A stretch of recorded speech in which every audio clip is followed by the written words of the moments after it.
That's really cold. Holy crap. Alright, well, you know what time it is, right? You gotta know. You gotta know what time it is.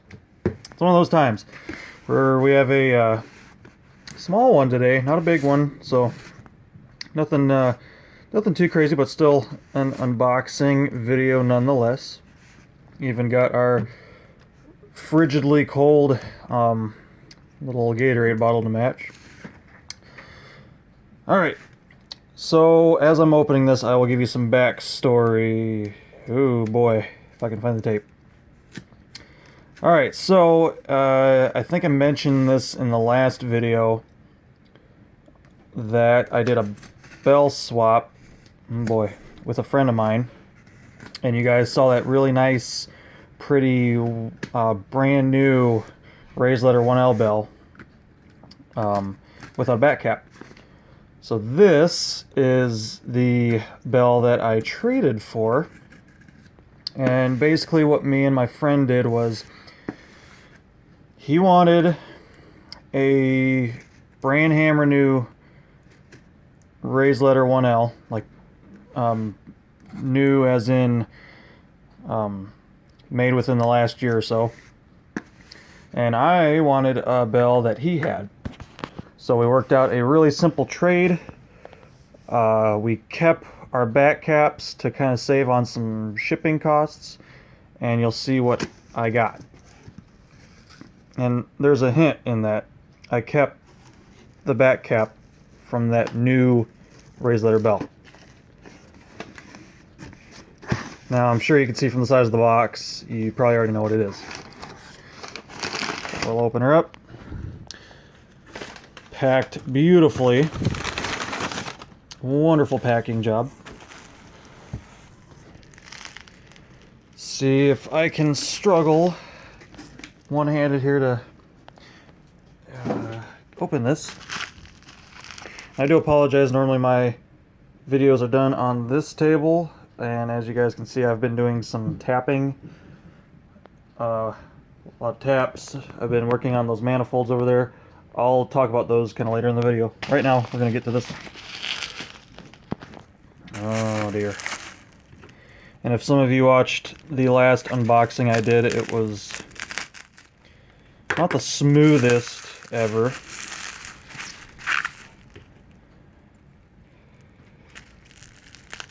And this bell is from a different guy. And I will keep him nameless, just in case if he does not want his name in a video without consent. I'm a nice guy, I think about stuff like that. But he wrapped it really well. Like really, really, really well. Alright. So, we'll just kind of give that a little shimmer in the light, so you guys can see just the beauty. And then we will see if I can get the rest of this stuff off here. one of these days, guys, one of these days, I'm going to invest in something that can hold my phone. One of these days. I don't know when. Might be 10 years from now. Could be a year from now, 10 years from now, who knows. But someday, somewhere, there's going to be something that holds my phone. As I cut towards myself, do not do that. I know you're gonna, but as a safety factor in my videos, I'm gonna tell you not to. But I know we all do it because, hey, we're men. We like to cut things and then worry about not getting stitches in something that we should get stitches in later. So, hope everyone's doing good. Hope you guys had a good week. Hope you guys, if you're working Friday, hope you guys have a good day tomorrow. Hope everyone's well. Hope you guys had a good holiday. And here comes to the point where I sadly have to set you down. You guys can just enjoy the golden glow. As I dry all this off. It's really on there.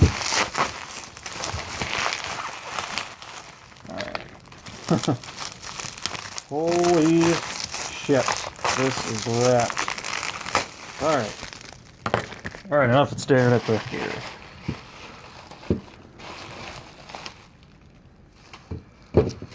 There she is, a brand new, and I mean brand new, raised letter 5 bell.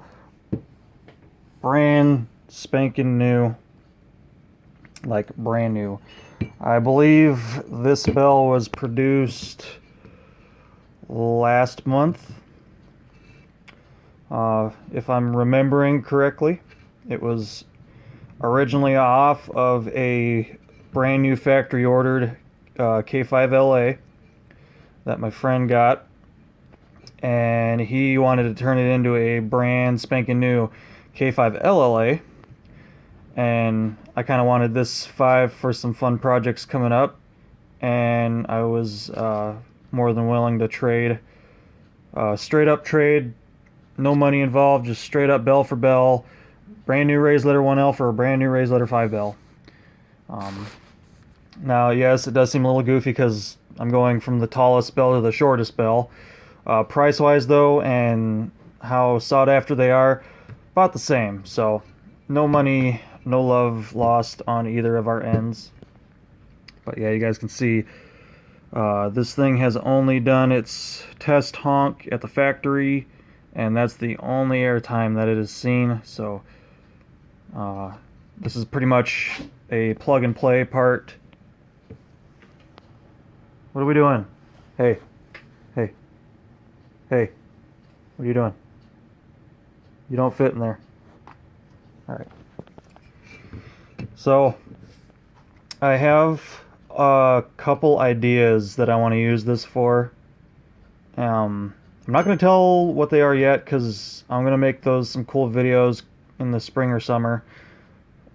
Do some cool bell combinations. If you guys are excited for me to try some more bell combinations like I have in the past with oddball bell combinations, I got some more coming. I got some ideas that I want to do.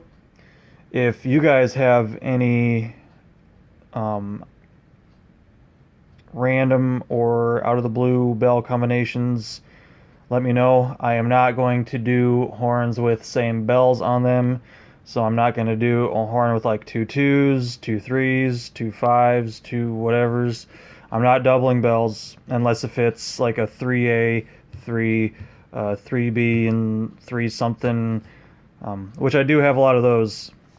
So if you are interested in hearing some bell combinations that you maybe thought about in the past, go back through my videos, kind of scroll down, you'll see some interesting bell combos that I wanted to try. So, but I have some more coming up, so hope you guys are looking forward to that. So I mean, that was pretty much it. Just a nice bell for bell swap, brand new factory bell, absolutely gorgeous. Brand new machine work, everything just nice and fancy and new. So now that that's done, I'll kind of talk about this mess and talk about what's going on over here. So as you guys saw in the last video that I did for the bell update, I did the hard clean. I still have yet to do the soft clean on these, of just removing all the chemicals and everything, all the oil and PB Blaster and all that off of there. But what I've been working on is these manifolds. Now, some of you will remember this manifold from, oh boy, brain fart. Well, you know, look back through the videos, you'll find it. So, this is the horn that kept wanting to grow its own corrosion. Even after I painstakingly cleaned it, I did not clean it well enough. And inside the bolt holes on the, now not the threaded holes, but just the through holes, like on the base of the manifold and on the base of the feet, tri-rail, there we go, the tri-rail horn. And I didn't clean that out very well, and lo and behold, the thing sat on a shelf for about a month or so after I had fixed it up. Didn't, you know, completely climate controlled area, and I didn't look at it for a month, and then I looked at it again, and it was growing new corrosion. So that was a big problem because I put a lot of work into that horn and still wasn't pretty, and it's not really going to be pretty, and I don't think it's ever going to be original again, just because some of the damage that was done to those bells. You guys can hear the post-restoration sound clip.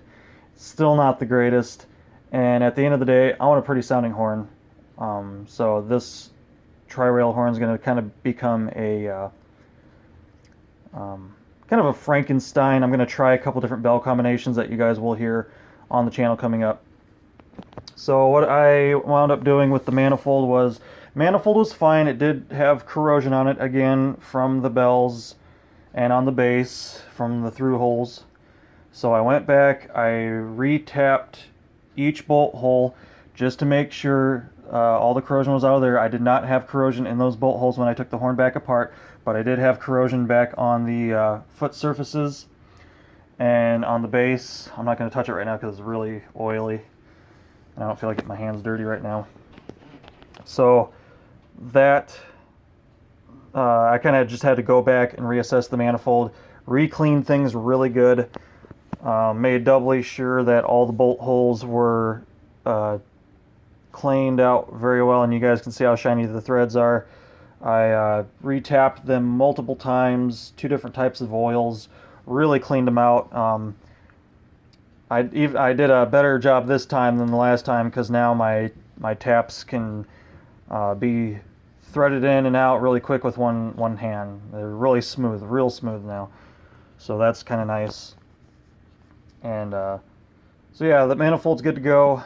The 5 bell off of that horn is going to go get remachined for factory spec.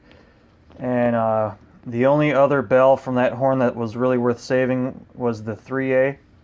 And the 3A is within factory spec, so that's not being shipped off.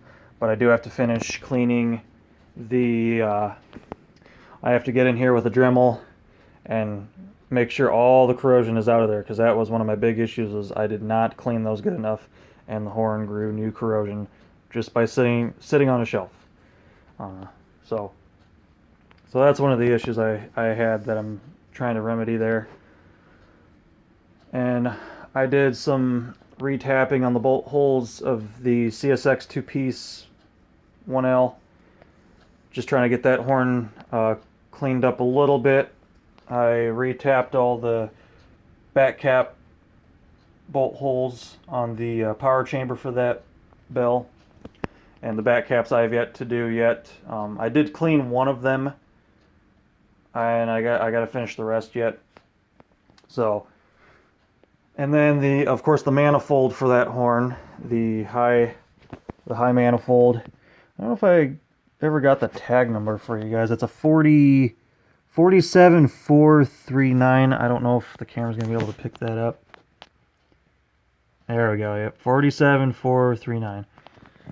So this horn will be rebuilt as the hybrid, and then I also kind of want to try it with a nice 4-bell that I have to see if I can maybe get it back to an original sound, and just kind of see how that goes. The 5, along with the majority of the bells for this horn, are getting shipped out.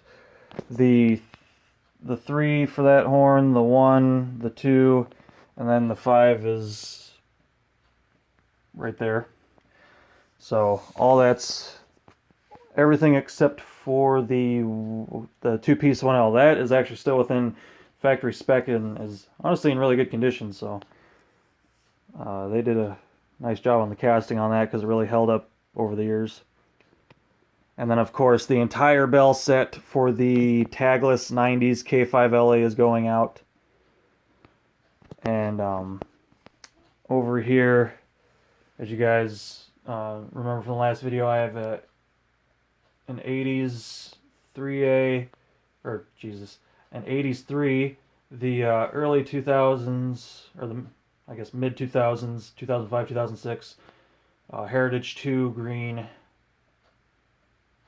early K5HL from BNSF. That 3-bell needs to be remachined, and then I'm having a newer raised letter 3 turned into a 3/8. So So that's just kind of a recap. If some of you kind of missed some of that info in the other videos, I know I can get kind of long-winded on explaining some of that, but well, yeah, that's pretty much it, guys. Hopefully you enjoyed the unboxing of the beautiful brand spanking new Razor 5. I do have another one of these over here in the parts closet. Right here. This one is 2018 was when this one was made. I've used it here and there. I mean, you guys could see it still has its original manufacturing marks on the nozzle, so it doesn't have much wear at all. And it's just a really nice bell. So I got a couple of those now. So that's kind of nice. And that. Some of the original bells for the for the tri-rail horn are down there. Those bells are in really poor shape. Not even machinable. So sadly, those probably aren't gonna do anything anytime soon. So yeah, guys, hope you enjoyed the little unboxing video and just kind of some quick updates and reminders of kind of what I got going on. But please stay tuned in the future for some really cool bell combination videos. I have some neat stuff that I really want to try, especially with getting a lot of these bells fixed up. It's going to be really nice. And then we'll get to hear that 90s tagless K5LA that we've been waiting to hear all fixed up since last summer, so that'll be kind of a nice thing to get back to. So alrighty, guys, like I said, if you guys want to hear any cool bell combinations, let me know. I have a lot of parts, and when I start putting all this stuff together, I'm going to do some experimenting with some of my own ideas. So if you guys have any ideas, let me know. I'll try them if they're cool enough, or if I think they're going to sound good, I'll try them. So yeah, that's pretty much it. Hope you enjoyed, and until next time, take care.